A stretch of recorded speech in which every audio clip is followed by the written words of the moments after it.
வணக்கம், நான் உங்கள் Rajesh from my digital brand.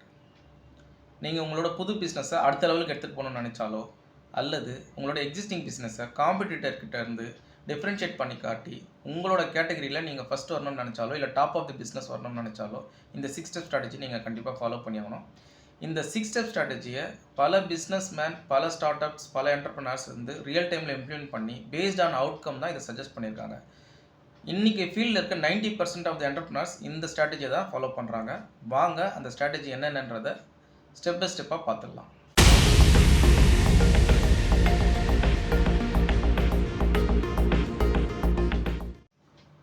கரண்டாக இருக்க டிஜிட்டல் வேர்ல்டில் 2 டைப்ஸ் ஆஃப் பிஸ்னஸ் வந்து எக்ஸிஸ்டிங்காக இருக்குது. ஒன்று வந்து உங்களோட பிஸ்னஸோட சர்வீசஸை கரஸ்பாண்டிங் பீப்புளுக்கு எடுத்துகிட்டு போய் ரீச் அவுட் பண்ணி உங்களோட சர்வீசஸை அவங்க அவைல் பண்ண வைக்கலாம். ரெண்டாவது வந்து ப்ராடக்ட் சேல்ஸ் பண்ணலாம். உங்களுக்கு ஒரு இ-காமர்ஸ் வெப்சைட்டோ ஏதோ ஒன்று வச்சுட்டு உங்களோட ப்ராடக்ட் வந்து சேல் பண்ணலாம். கரண்ட்டாக இருக்க வேர்ல்டில் பார்த்தீங்கன்னா 70% ஆஃப் த சேல்ஸ் வந்து த்ரூ இ-காமர்ஸ் வேர்ல்டு, அதாவது ஆன்லைனில் தான் நடக்குது. ரிமைனிங் 30% தான் ட்ரெடிஷ்னலாக ஷாப்ஸ் வழியாக நடக்குதுன்றது ரீசெண்ட் சர்வேஸ் சொல்லுது. ஸோ அப்படி இருக்கும்போது வெப்சைட்டுன்றது மஸ்ட்டுன்னு வந்து நான் சொல்லுவேன்.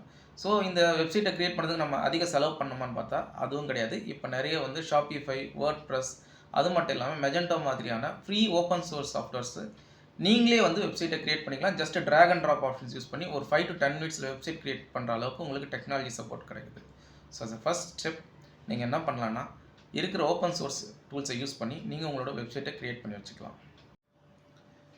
ஒரு வெப்சைட் எப்படி க்ரியேட் பண்ணுறது, க்ரியேட் பண்ண வெப்சைட்டில் இ-காமர்ஸ் இம்ப்ளிமெண்டேஷன்ஸ் எப்படி பண்ணுறது, அப்புறம் பிளாக்ஸ் எப்படி க்ரியேட் பண்ணுறது, என்னோடய எபிசோட் 5லேருந்து எபிசோட் 10 வரைக்கும் இருக்குது. அதை ஃபாலோ பண்ணி நீங்கள் வந்து உங்களோட வெப்சைட்டையோ பிளாகையோ வந்து க்ரியேட் பண்ணிக்கலாம். ஓகேங்க, நான் ஃபஸ்ட்டு ஸ்டெப் என்னோட வெப்சைட்டை க்ரியேட் பண்ணிட்டேன். அடுத்து நான் என்ன பண்ணணும், என்னோட செகண்ட் ஸ்டெப் என்ன அப்படின்னு நீங்கள் கேட்டிங்கன்னா, நீங்கள் வந்து உங்களோட வெப்சைட் வந்து கூகுளில் ரேங்க் பண்ண வைக்கணும். இதை ஏன் நான் அப்படி சொல்கிறேன் அப்படின்னா, ரீசெண்டாக நடந்த சர்வீஸில் 93% ஆஃப் த பிஸ்னஸ் ட்ரான்சாக்ஷன்ஸ் வந்து கூகுள் வழியாக தான் நடக்குது. அதாவது நீங்கள் ஏதாவது ஒரு ப்ராடக்ட்டை சர்ச் பண்ணுறீங்க அப்படின்னா, கூகுளில் போய் சர்ச் பண்ணும்போது உங்களோட வெப்சைட் வந்து ஃபஸ்ட் பேஜ்லையோ இல்லை செகண்ட் பேஜோ, மோஸ்ட்லி ஃபஸ்ட் பேஜில் ரேங்க் ஆகுனா உங்களுக்கு வந்து ரெவென்யூ வந்து இன்க்ரீஸ் ஆகிறதுக்கான வாய்ப்புகள் அதிகம், என்கொயரிஸ் க்ரியேட் பண்ணுறதுக்கான வாய்ப்புகளும் அதிகம். ஒரு ரியல் டைம் எக்ஸாம்பிள் சொல்லணும்னா, இப்போ டிஜிட்டல் மார்க்கெட்டிங் ட்ரைனிங் நான் படிக்கணும்னு நினைக்கிறேன்னா, டிஜிட்டல் மார்க்கெட்டிங் ட்ரைனிங் சென்டர்ஸ் அப்படின்னு சொல்லிட்டு சர்ச் பண்ணுறேன்னா, கூகுள் வந்து ஃபஸ்ட் பேஜில் யாரெல்லாம் ரேங்க் ஆகுறாங்களோ அவங்கள போய் விசிட் பண்ணி பார்த்துட்டு அதுலேருந்து என்கொயரிஸ் வந்து ஜென்ரேட் பண்ணுறதுக்கான வாய்ப்புகள் அதிகம்.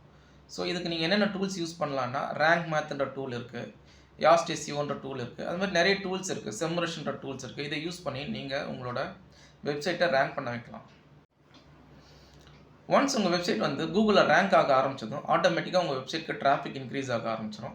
என்ன சொல்ல வரேன்னா, நிறைய யூசர்ஸ் வந்து உங்கள் வெப்சைட்குள்ளே ரீச் அவுட் பண்ணி உங்களோட சர்வீசஸ் அவைல் பண்ணுவாங்க, உங்கள் ப்ராடக்ட்டை வந்து வாங்க ட்ரை பண்ணுவாங்க. அப்போ ஆட்டோமேட்டிக்காக உங்களோட பிஸ்னஸ் ரெவன்யூ இன்க்ரீஸ் ஆக ஆரம்பிச்சிடும். பட் இந்த ஸ்ட்ராட்டஜி வந்து கொஞ்சம் நாள் ஆகும். இது வந்து ஆர்கானிக் சர்ச் இன்ஜின் ஆப்டிமைசேஷன் சொல்லுவாங்க. அதாவது இந்த வெப்சைட் வந்து ரேங்க் ஆகிறதுக்கு கொஞ்சம் நாள் ஆகும். அது based on your website quality as well as அந்த கீவேர்ட்ஸ் சொன்னேன் இல்லையா, digital marketing centres near me, அந்த மாதிரி ஏதாவது ஒன்று சர்ச் பண்ணால் அந்த கீவேர்டோட காம்படிஷனை பொறுத்து ரேங்க் ஆகிறதுக்கு கொஞ்சம் நாள் ஆகும். மேபி அது 3 months இருக்கலாம், மேபி 1 year கூட இருக்கலாம். ஸோ அது வரைக்கும் நீங்கள் வெயிட் பண்ணி இதை ப்ராப்பராக பண்ண ஆரம்பிச்சிங்கன்னா அது ரேங்கிங் ஆக ஆரம்பிச்சிடும். க்ரியேட் பண்ண வெப்சைட்டை எப்படி ரேங்க் பண்ணுறதுன்றதை என்னோட எபிசோட் 12ல் சொல்லியிருக்கேன். அதே போல் வந்து ஆர்கானிக் டிராஃபிக் எப்படி இன்க்ரீஸ் பண்ணுறதுன்றதையும் எபிசோட் 15ல் சொல்லியிருக்கேன். ஸோ இந்த 2 எபிசோட்ஸை நீங்கள் பார்த்தீங்கன்னா வெப்சைட்டோட டிராஃபிக் எப்படி இன்க்ரீஸ் பண்ணுறதுன்றதை நீங்கள் கற்றுக்கலாம். இப்போ ப்ரீவியஸாக நான் சொன்ன செகண்ட் ஸ்டெப்பில் ரேங்க் ஆகிறதுக்கு கொஞ்சம் நாள் ஆகும்னு சொன்னேன். சார் அப்போ நம்ம வந்து இமீடியட்டாக ரேங்க் பண்ணுறதுக்கு என்ன வழினா, இமீடியட்டாக ரேங்க் பண்ண முடியாது. பட் ஆல்டர்னேட் ஸ்ட்ராட்டஜி, பெய்டு ஆட்ஸ்ன்ற ஒரு கான்செப்ட் இருக்குது. இப்போ கூகுள் வந்து பெய்டு ஆட்ன்ற ஒரு கான்செப்டை உங்களுக்கு கொடுக்குறான். அதாவது நீங்கள் பே பண்ணிங்கன்னா உங்களோட கீவேர்ட் டிஃபிகல்ட்டியை பொறுத்து ஒரு அமௌண்ட் வந்து அவன் சார்ஜ் பண்ணிவிட்டு ஸ்பான்சர்டு ஆட்ஸ்ன்னு சொல்லிட்டு எடுத்துன்னு வந்து காட்டுவான். ரேங்க் பண்ணுறதுக்கு முன்னாடி, ரேங்கிங் பண்ணுற வெப்சைட்ஸ்க்கு முன்னாடி மேலே உங்களோட ஆடை வந்து காட்டுவான். ஸ்பான்சர்ட் ஆட்னு சொல்லிட்டு உங்களோட வெப்சைட் எடுத்துன்னு வந்து காட்டுவான். அப்படி வந்து உங்களோட வெப்சைட்க்கு டிராஃபிக் இன்க்ரீஸ் பண்ண முடியும்.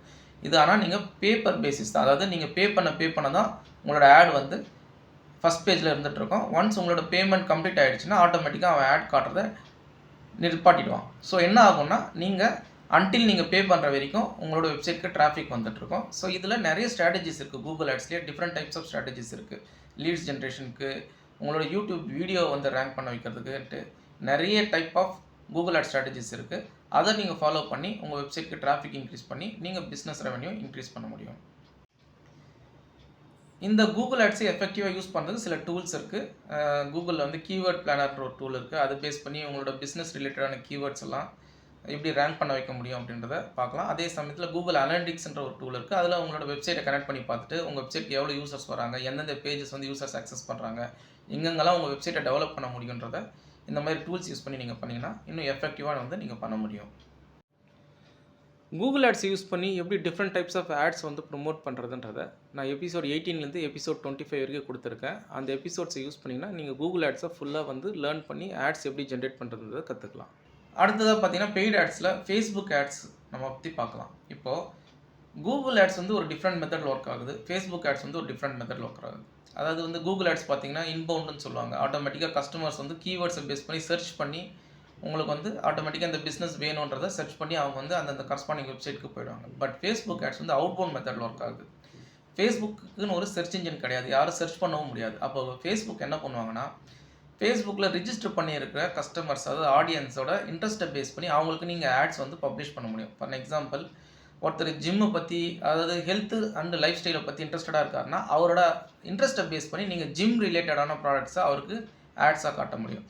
இப்போது ஃபேஸ்புக்கில் அந்த மாதிரி ஒரு அட்வான்டேஜ் இருக்குது. ஃபேஸ்புக்கில் based on age, based on target location, based on அவர் இன்ட்ரெஸ்ட், அதாவது அவர் எதுலலாம் இன்ட்ரெஸ்டடாக இருக்காருன்றது அவரோட பிஹேவியரை பேஸ் பண்ணி நீங்கள் வந்து டார்கெட் பண்ணி ஆட்ஸை வந்து ஃபேஸ்புக்கில் பண்ண முடியும். அது மட்டும் இல்லாமல் ஃபேஸ்புக்கில் மெட்டா பிக்சல், லேண்டிங் பேஜ்ன்ற அட்வான்ஸ்டு டெக்னிக்ஸ் எல்லாம் இருக்குது. இதை பேஸ் பண்ணி நீங்கள் பண்ண உங்களுக்கு நிறைய ஆடியன்ஸை போய் நீங்கள் ரீச் அவுட் பண்ணி, அதாவது கம்மியான காஸ்ட்லேயே நிறைய ஆடியன்ஸை ரீச் அவுட் பண்ணி உங்களோட ஆட்ஸ் வந்து பப்ளிஷ் பண்ண முடியும். அந்த மாதிரி அட்வான்டேஜஸ் எல்லாம் வந்து ஃபேஸ்புக் ஆட்ஸில் இருக்குது. ஸோ ஃபேஸ்புக் ஆட்ஸோட அட்வான்டேஜஸ் யூஸ் பண்ணி ஃபேஸ்புக்கையும் நம்ம பெய்ட் ஆட்ஸில் யூஸ் பண்ண முடியும். அதுக்கும் நீங்கள் பே பண்ணலாம். பே பண்ணி இவ்வளோ இம்ப்ரெஷன்ஸ்க்கு இவ்வளோ கிளிக்ஸ்க்குன்ட்டு ஃபேஸ்புக்கும் சார்ஜ் பண்ணுறான். ஸோ பெய்ட் ஆட்ஸில் ஃபேஸ்புக்கும் நீங்கள் one of the strategy use பண்ணலாம். ஃபேஸ்புக் ரிலேட்டடான ads development plus different types of traffic campaigns எப்படி கிரியேட் பண்ணுறதுன்றதை எபிசோட் 35லேருந்து நான் எக்ஸ்பிளைன் பண்ணியிருக்கேன். ஸோ நீங்கள் எபிசோட் 35லேருந்து நீங்கள் வாட்ச் பண்ணிங்கன்னா ஃபேஸ்புக் ஆட்ஸோட அட்வான்ஸ் கான்செப்ட்ஸை பற்றி நீங்கள் தெரிஞ்சுக்கலாம். அடுத்த ஸ்டெப் என்னென்னு பார்த்தீங்கன்னா லீட் ஜென்ரேஷன் டெக்னிக்ஸ். அதாவது நீங்கள் ஸ்பெசிஃபிக்காக ஏதாவது பிஸ்னஸோ ஏதோ சேல்ஸோ பண்ணால் அதுக்கு நீங்கள் லீட்ஸை வந்து ஜென்ரேட் பண்ண முடியும். அந்த லீட்ஸை ஜென்ரேட் பண்ணுறதுக்கு நீங்கள் வழக்கம் போல் ஃபேஸ்புக்கையும் கூகுளையுமே யூஸ் பண்ணி நீங்கள் லீட்ஸை வந்து ஜென்ரேட் பண்ண முடியும். அதுக்கு சில காண்டாக்ட் ஃபார்ம்ஸ்ன்ற ஒரு ஆப்ஷன்ஸ் எல்லாம் இருக்குது. அந்த ஃபார்ம்ஸை யூஸ் பண்ணி நீங்கள் லீட்ஸ் வந்து ஜென்ரேட் பண்ண முடியும். ஸ்பெசிஃபிக் கஸ்டமரோட டீட்டெயில்ஸ், அதாவது அவரோட நேமு, இமெயில் ஐடி, காண்டாக்ட் நம்பரை வாங்கி அவருக்கு என்ன தேவைன்றதை லீட்ஸ் வழியாக ஜென்ரேட் பண்ணிவிட்டு அந்த லீட்ஸை பேஸ் பண்ணி நீங்கள் அவருக்கு வந்து பிஸ்னஸை சர்வ் பண்ணலாம். ஸோ ஃபேஸ்புக்கையும் கூகுளே வந்து இந்த லீட் ஜென்ரேஷனுக்கு யூஸ் பண்ணலாம். இதில் நிறைய டெக்னிக்ஸ் இருக்குது. எப்படி வந்து கம்மியான காஸ்ட்டில் வந்து லீட்ஸ் வந்து ஜென்ரேட் பண்ண முடியும்னா, ஒரு 20 பைஸ் 30 பைஸ் இருந்தாலே ஒரு லீடை வந்து ஜென்ரேட் பண்ண முடியும். ஸோ நம்ம பல்காக வந்து நிறைய லீட்ஸ் ஜென்ரேட் பண்ணும்போது அதுலேருந்து நம்ம வந்து பிஸ்னஸ் ரெவன்யூ ஜென்ரேட் பண்ண முடியும். எப்படி டிஃப்ரெண்ட் டைப்ஸ் ஆஃப் லீட்ஸ் வந்து ஜென்ரேட் பண்ணுறது, லேண்டிங் பேஜஸ் யூஸ் பண்ணி அப்புறம் வந்து ரீடார்கெட்டிங் பண்ண முடியுன்றதை எபிசோட் 41, 42, 43, 44, 45ல் சொல்லியிருக்கேன். நீங்கள் அதை ஃபாலோ பண்ணி எப்படி வந்து டிஃப்ரெண்ட் டைப்ஸ் ஆஃப் லீட்ஸை காஸ்ட் கம்மியாக வந்து க்ரியேட் பண்ணலான்றதையும் லேர்ன் பண்ணிக்கலாம். ஃபைனலாக பார்த்தீங்கன்னா சோஷியல் மீடியா மார்க்கெட்டிங். இந்த சோஷியல் மீடியா மார்க்கெட்டிங்கிறது டே டு டே லைஃப்பில் நம்ம யூஸ் பண்ண வேண்டிய விஷயம். மீதியெல்லாம் வந்து ஸ்பெசிஃபிக்காக பிஸ்னஸ் ட்ரான்சாக்ஷன்ஸ் இம்ப்ரூவ் பண்ணுறதுக்காக இந்த 5 ஸ்ட்ராட்டஜிஸ் யூஸ் பண்ணலாம். இந்த சோஷியல் மீடியா மார்க்கெட்டிங்கிறது உங்களோட டிஜிட்டல் ப்ரெசன்ஸை தினமும் நீங்கள் காட்டிகிட்டே இருக்கலாம். ஃபார் எக்ஸாம்பிள், நீங்கள் வந்து உங்களோட ஸ்டோரோட ஆஃபர்ஸை வந்து தினமும் காட்டணும். ஏதாவது ஒவ்வொரு நாள் ஒவ்வொரு ஆஃபர் போடுவீங்க. அந்த ஆஃபர்ஸோட டீட்டெயில்ஸை உங்களோட சோஷியல் மீடியா பேஜஸில், இன்ஸ்டாகிராம்லேயோ ஃபேஸ்புக்லேயோ ஃபாலோவர்ஸ் இன்க்ரீஸ் பண்ணி அந்த ஃபாலோவர்ஸ்க்கு உங்களோட என்னென்ன மார்க்கெட்டிங் ஸ்ட்ராட்டஜிஸ் வழியாக ஆஃபர்ஸ் கொடுக்குறீங்களோ அதெல்லாம் நீங்கள் கொடுக்க உங்களோட டிஜிட்டல் ப்ரெசன்ஸ் வழியாகவே உங்களுக்கு ஒரு 10% ஆஃப் த ரெவன்யூ வந்து கண்டிப்பாக இன்க்ரீஸ் ஆக ஆரம்பிக்கும்.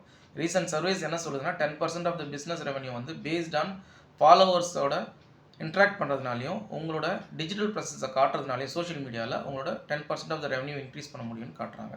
ஸோ இதுக்கு நீங்கள் உங்களோட social media marketing tools use பண்ணி நீங்கள் ஃபாலோவர்ஸ் இன்க்ரீஸ் பண்ணி உங்களுக்கு ஃபாலோவர்ஸோட எங்கேஜாக இருந்தீங்கன்னா இந்த பிஸ்னஸ் ட்ரான்சாக்ஷனை நீங்கள் வந்து இன்க்ரீஸ் பண்ண முடியும். ஸோ இந்த 6 ஸ்டெப் ஸ்ட்ராட்டஜியை நம்ம ப்ராப்பராக ஃபாலோ பண்ணி டெடிக்கேட்டடாக பண்ணோம்னா கண்டிப்பாக உங்களோட வெப்சைட்க்கு ஆர்கானிக் டிராஃபிக் இன்க்ரீஸ் பண்ணுறது இல்லாமல் உங்களோட பிஸ்னஸ் ரெவன்யூ இன்க்ரீஸ் ஆகும், உங்களோட ஃபாலோவர்ஸ் இன்க்ரீஸ் ஆவாங்க. ஸோ டேரெக்டாக இது எங்கெங்கெல்லாம் இம்பாக்ட் ஆகும்னா கண்டிப்பாக உங்களோட பிஸ்னஸ் டர்ன் ஓவர் இன்க்ரீஸ் பண்ணுற இடத்துலலாம் இம்பாக்ட் ஆகும். ஸோ கண்டிப்பாக அது வந்து ஒரு பாசிட்டிவ் இம்பாக்டாக தான் இருக்கும். இன்றைக்கி செஷன் உங்களுக்கு யூஸ்ஃபுல்லாக இருக்கும் ஃபீல் பண்ணுறோம். உங்களுக்கு ஏதாவது டீட்டெயில்ஸ் இதில் டவுட்ஸ் எதாவது இருந்ததுன்னா கமெண்ட் செக்ஷனில் போஸ்ட் பண்ணுங்கள். முடிஞ்ச அளவுக்கு சால்வ் பண்ண ட்ரை பண்ணுறேன். தேங்க்ஸ் ஃபார் வாட்சிங் மை சேனல்.